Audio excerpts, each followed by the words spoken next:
Bonjour, je m'appelle Sophie Amada, je travaille à l'hôpital européen Georges Pompidou et je traitais la conférence d'Essentiel sur rhabdomyolyse et Crush syndrome. La rhabdomyolyse, c'est le syndrome clinico-biologique qui correspond à la destruction des fibres musculaires striées et au relargage du contenu intracellulaire dans la circulation générale. Le diagnostic se fait essentiellement sur le contexte, c'est donc le traumatisme de membre avec de la compression qui conduit non seulement à des lésions et à la destruction de la membrane cellulaire, mais aussi à une défaillance métabolique sur une insuffisance des apports en oxygène de la cellule qui conduit à son apoptose.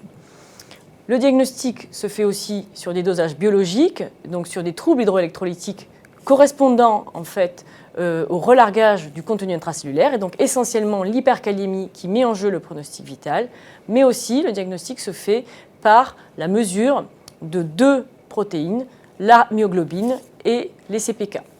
Ce diagnostic est aujourd'hui consensuellement admis pour des CPK supérieurs à 5000 unités par litre.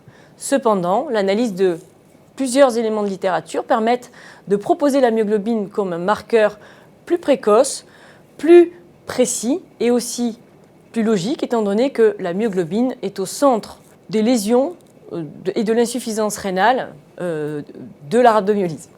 Ce dosage de myoglobine peut être fait à l'admission ou au pic et il est toujours de meilleure prédiction que le dosage des CPK pour la prédiction de l'insuffisance rénale de la rhabdomyolyse.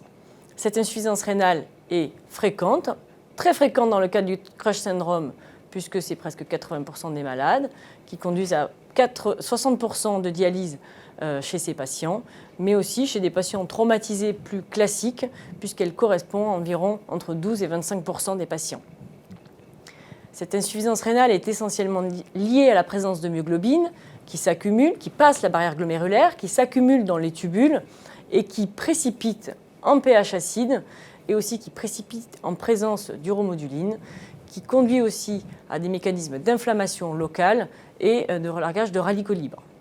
Le traitement de cette insuffisance rénale aiguë, c'est essentiellement l'hydratation, la correction de l'hypovolémie, avec du monitorage, des volumes qui sont très importants à la phase initiale et qui ont pour objectif d'avoir des diurèses qui rejoignent les 2 ml/kh et des pH urinaires qui sont supérieurs à 6,5.